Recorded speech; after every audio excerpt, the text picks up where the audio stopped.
Okay, so today what we're doing is we're working on creating a function rule, which you learned in the last homework assignment is an equation based on word problems. And you can see that all of these are word problems. So yay, that's what we get to do for lesson 2-5. Okay.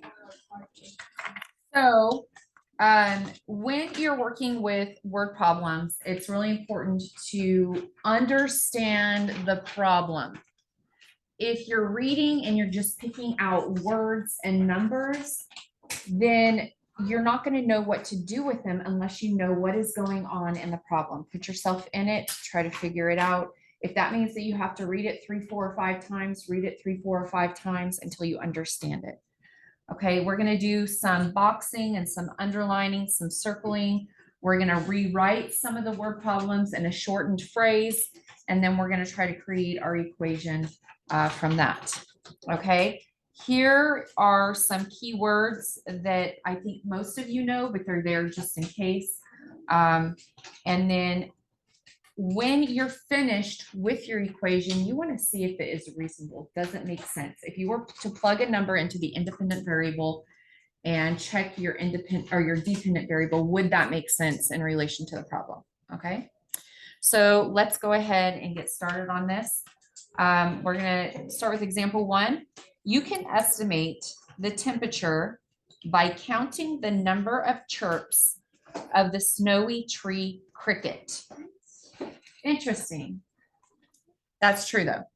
The outdoor temperature is about 40 degrees Fahrenheit, more than 1/4 of the number of chirps the cricket makes in 1 minute.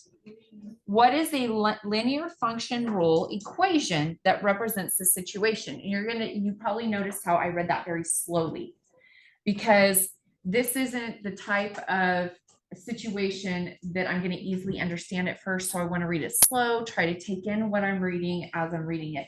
And to be honest, the first time I read this, I didn't understand it. I did have to read this a few more times before I started working on the equation. So I am going to read it again. You can estimate the temperature by counting the number of chirps of the snowy tree cricket. That part I get. The outdoor temperature is about 40 degrees more than 1/4 the number of chirps. So this is what I have. The outdoor temperature, and then I have the word is. Is here means equal to 40 degrees more. So more than is plus, and I know I'm going to take that 40 degrees and I'm going to add. And then I have 1/4 the number of chirps that the cricket makes in 1 minute. What is the equation? Okay, so let's look at this. I'm going to rewrite this. I'm going to write it as outdoor temp equals 40 more than 1/4 the number of chirps.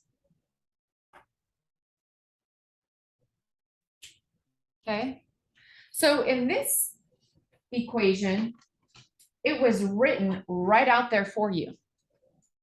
Okay, so let's assign a variable. The outdoor temp can be T, and the number of chirps can be C. Now, all I'm going to do is I'm going to plug in all of this to create my equation. So T equals 40 plus 1/4 C. Now, is this how we write slope-intercept form of an equation? Almost. What's different? What should we do? Yeah. So to correctly write it, we're going to rearrange it. T equals 1/4 C plus 40. This would be the correct way to write it. Okay. Yeah, that one wasn't too bad, right? That's all we're doing? is we're creating a function rule. Yes. Now, if it were to say, if the snowy tree cricket chirped 40 times, what is the temperature? Would you be able to figure that out? What would be, do this in your head. What would be the temperature? 50, right? Because 1/4 times 40 is 10, 10 plus 40 is 50. So it would be 50 degrees Fahrenheit. Okay, let's go to number 2. The school cafeteria has 285 cartons of juice in stock. Each day, the total of 60 cartons are sold, or a total of 60 cartons are sold. What is the equation that represents the amount of juice left over each day? That's important. How much is left over at the end of the day? Okay. So, I'm going to read this again. The cafeteria has 285 cartons of juice in stock. So they start with 285. Each day, a total of 60 cartons are sold. How would you represent this in an equation? Okay, so I'm going to write this out. You start with 285 cartons.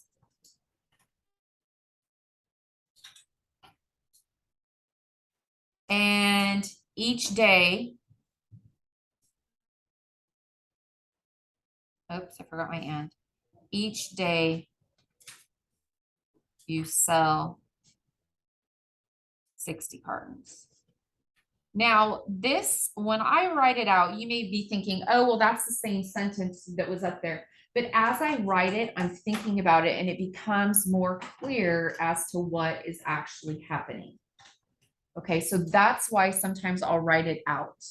Is that required for you? On the notes, yes. On the homework, no. So I want you to do everything I do on the notes, but on the homework, if you don't need to do this, that is okay. All right, so I have 285 cartons of juice. So 285, and then let's just make cartons C, maybe. And then when you sell 60 cartons each day, what is happening to the total number of cartons? You're subtracting 60. So I'm going to subtract 60. And now I should have put each day here. And what is the variable that we can use for that? D. D, because it's representing the days. Okay, so how am I going to write this one out? I want you to think about it. I want you to write it out on your own. And then I want you, and then we'll come back and check it. Okay, so I'll give you a little bit to do that. Okay, does somebody want to go ahead, Sam? 285 minus 60. Okay, yeah. Let's write that down here. 285 minus 60D. Where does our C go? C equals that. Okay, C equals. All right, that is one way to write it. What's another way to write it in slope intercept form, Ava? C equals 60 minus 285. Okay, hold on. Where is negative 60D? And then plus 285. There you go. Be careful with those. There you go. So this would be your equation. All right, let's look at example 3. Write a function rule for the area of a triangle whose base is 4 feet more than the height. If the height is 6 feet, what is the area of the triangle? So now, not only are we going to write an equation, but we're going to solve for one of the given variables. So when I have situations like this, I like to draw pictures. So you, even though you may not want to on your homework, you're going to do that here. Oh, yes, yes, I can. Okay. So we have the area of a triangle where the base is 4 feet more than the height h. Okay. So let's look at this. If our base is 4 feet more than the height and our height represents h. Okay, so now we know that the area of a triangle is base times height divided by 2. Okay. How are we going to write this out? Anybody have a suggestion?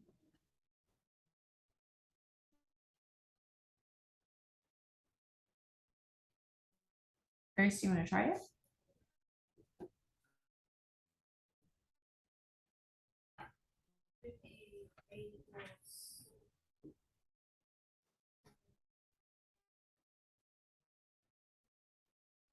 No. Okay, this is what I want you to do. I want you to talk with your partner about how to put this into the equation, and then we'll come back. Okay, Artur, tell us what you got. A equals 4 plus h in parentheses. Okay. Mhm. Over 2.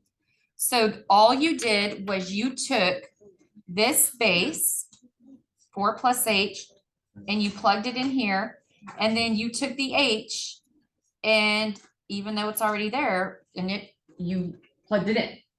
So we know the base is 4 plus h, we know the height is h. You put the base where the b is, you put the h, the height where the h is. Yes. How can you say 4 plus h squared? Because it isn't going to be 4 plus h squared. The h here has to be multiplied by both the 4 and the h. So let's simplify this, okay? So let's go ahead and multiply h times 4 and h times h. You should get 4h plus h squared over 2.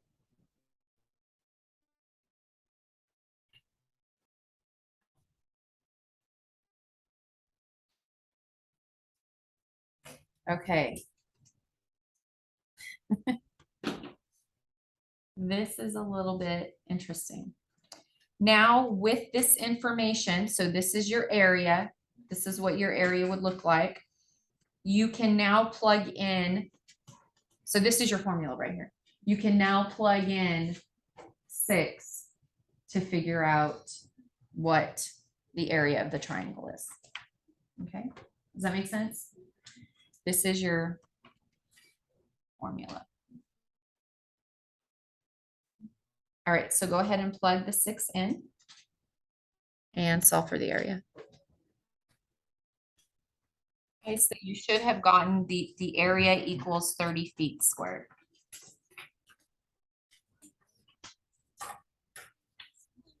Okay, Sam? Why are there so many steps to that? 4 steps. I mean, if you just do 6 plus 4 is 10, the height is 10. 10 times 6 is 60, 60 divided by 2 is 30. Okay, because the goal of this lesson is to create an equation. Why do we need to learn it? Okay, because those are the teaks, and I did talk with a contractor and they use things like this all the time. Yes. Gabby. What do you mean? So because the problem says if, ladies and gentlemen, if the height is 6 feet, what is the area? Yeah, that was a 2-part problem. Okay, let us go to page 2. Do we ever get to No. Okay, here we go. We are on example 4. Mrs. Weatherman has decided to sell her famous cookies. What? It costs her 35 cents to make each cookie and $2.10 for the box to hold the cookies and 10 cents for the ribbon to tie off the box. She would like to make a profit that is 25% of her cost. write a rule that will find what she should change or what she should charge for a box of C cookies. How much would she charge for a box of 60 cookies? So this is a 2-part problem. Well, actually 3 parts. The first part is that you need to come up with an equation, which means that you don't need that last sentence. Okay? I want you to create an equation like we just did without trying to solve it. Okay, so you're going to work with the partner and you're going to try to come up with an equation. I want you to think through this. Okay, maybe you're the one who's making the cookies and selling them. Okay, go ahead and try that. So this is what my paper looks like before I even write my equation. Okay, so I know that my cookies are 35 cents each. I have one box that's $2.10. And I have a ribbon that costs 10 cents. That is my total cost to make a batch of cookies that someone orders. We don't know how many cookies though. So does somebody want to show or tell me what equation they came up with? Brave. Yana. B equals parenthesis 0.35C plus 2.10 plus 0.10 close parenthesis times 0.25. Okay, so you put in the 0.25. Okay, so let's do this. What does B stand for? Box. Okay, so we have a box of cookies that costs 0.35C plus 2.10 plus 0.10. And then she multiplied that whole thing by 0.25. The 0.25 is 25% of the cost. So Does she want to make a profit of only, does she want to make only 25% of the cost, or does she want to make the whole cost plus an additional 25%? An additional. So when you think of, it's not of the cost, it would be 25% profit. Okay, so let's cross that out. Now, to make a profit, you want to make 100% of the cost plus the 25% extra, which gives you a total of 125%, but then we can't multiply by percent, so we turn it into a decimal, and as a decimal, this is 1.25. So when you multiply all this together, you are going to multiply it by 1.25. Make sense? Sort of.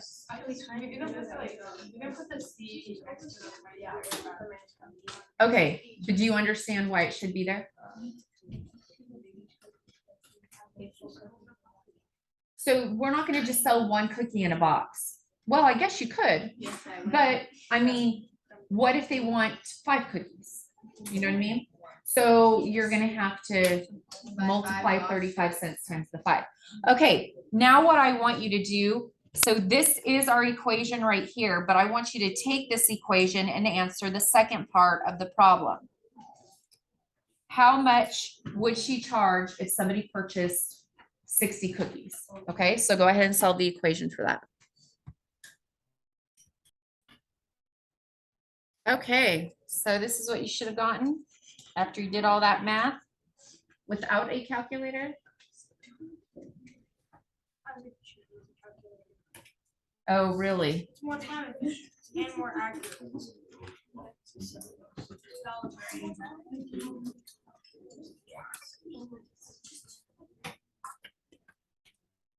Okay.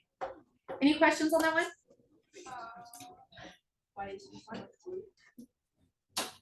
I told you. Word problems, lots of word problems.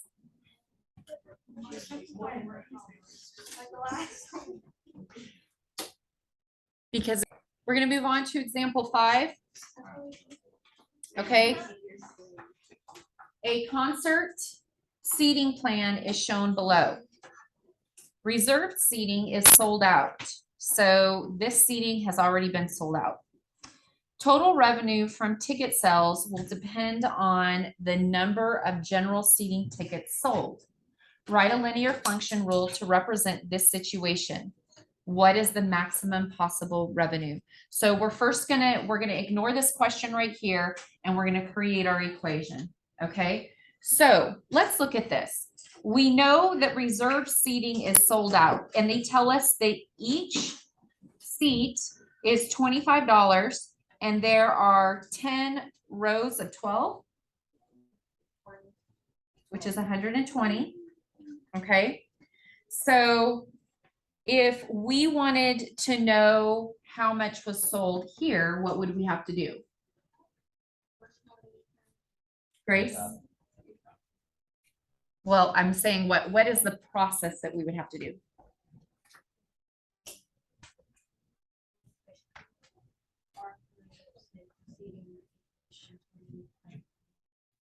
Okay, because you multiplied this together. So up here, what we have is 25 times 10 times 12, right? Okay, so then let's look over here. General seating is $10 times 30 rows of 16. Okay, but we don't know how many tickets were sold for the reserved seating. So what is an expression we can use to figure out the revenue for this? And do we need all of this information at this point just to create the equation?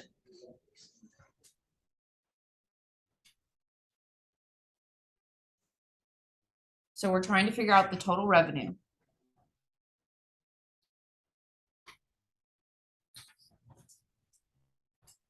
Okay. All right. R equals. So let's look at the question again. Let's come back up here. The reserved seating, that's going to be R, is sold out. So we know that right here, this 20 times 10 times 12, that is going to be 3,000, right? We know that that's sold out. So we know that they've at least made $3,000 in revenue seating or in reserve. Oh, thank you. 12 times 10. Thank you. So we know that they've already made $3,000, but we want to know how much are they going to make from this section right here? It would be plus $10 times 16 times 30. But have they sold to all those people? Do we know that they sold to the 16 times 30? Well, it says here we want the Wait. maximum possible revenue, so they have to sell everything for the maximum possible revenue. Okay, we're not getting to the maximum yet. Remember, we just want to come up with an equation. Yana? What's 25? Oh my goodness gracious. Okay, 25.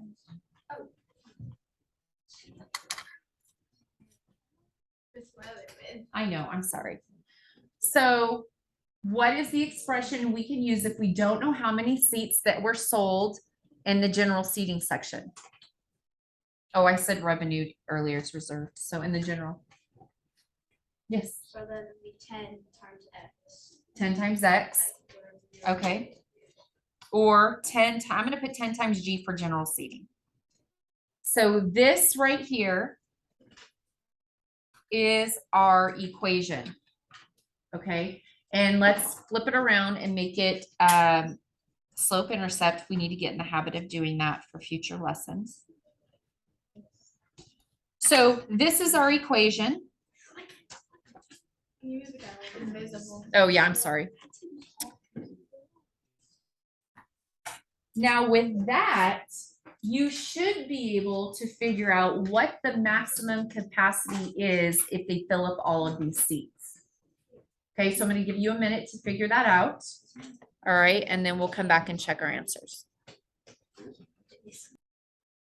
Okay, and here's what you should have gotten for the total revenue for those seating. For the seating. Okay, any questions? Okay, let's move on to the last page.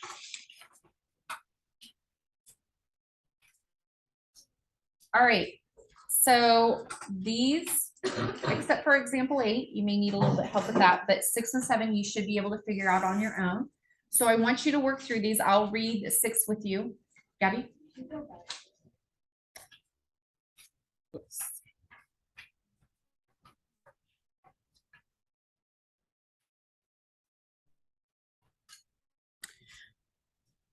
Okay, a plumber charges a service fee of $40 plus $25 per hour for labor. So you have 40 plus 25 per hour. So we could do H, okay? Write a function rule for the cost of hiring the plumber for a job that takes H hours. Okay, so you're gonna write the equation first. Then you're gonna figure out how much it would cost if he worked 4 hours. Okay, go ahead and work on that one.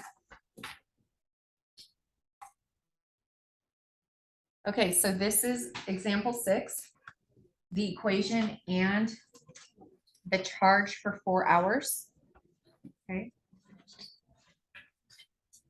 Are there any questions on that one? We can use different variables. Yes, you could use different variables.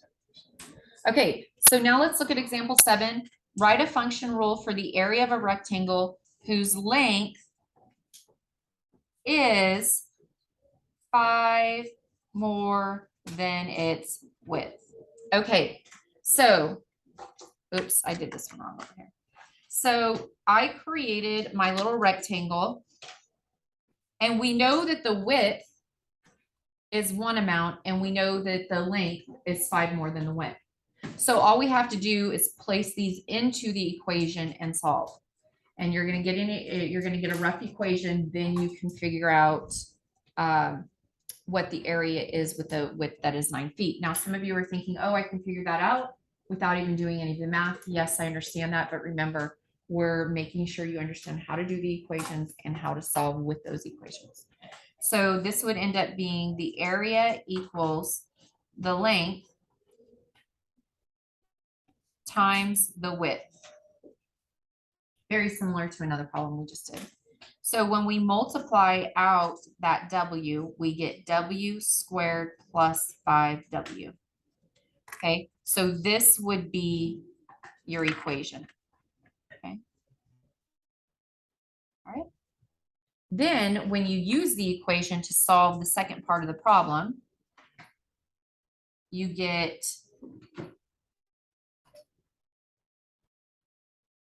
the area equals 9 squared plus 5 times 9.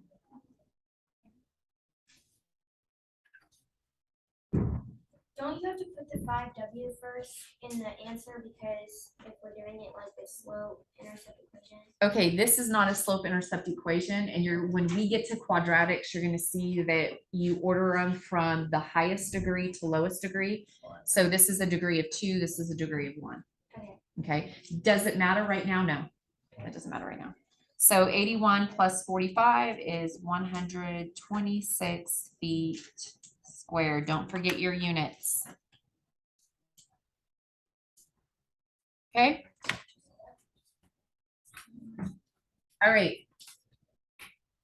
Let's go ahead and go down to example 8, last problem, and then you can start your homework.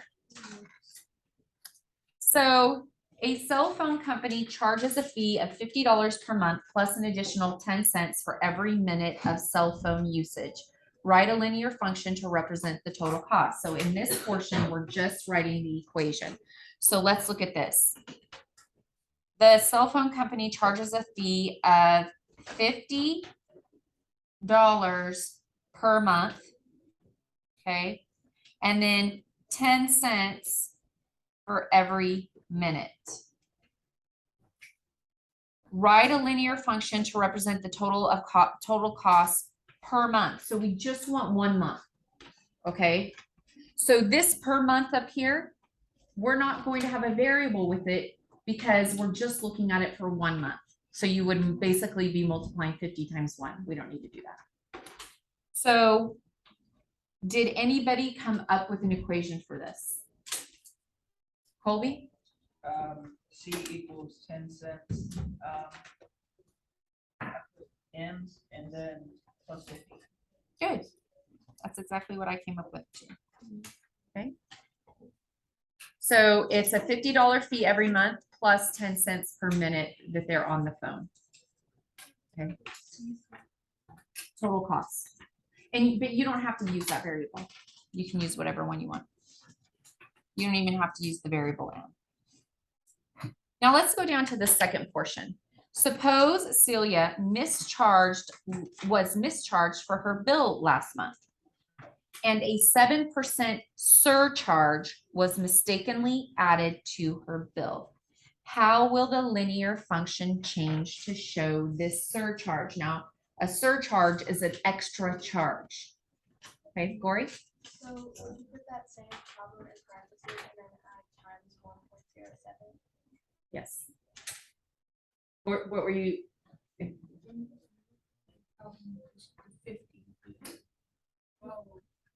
Yeah.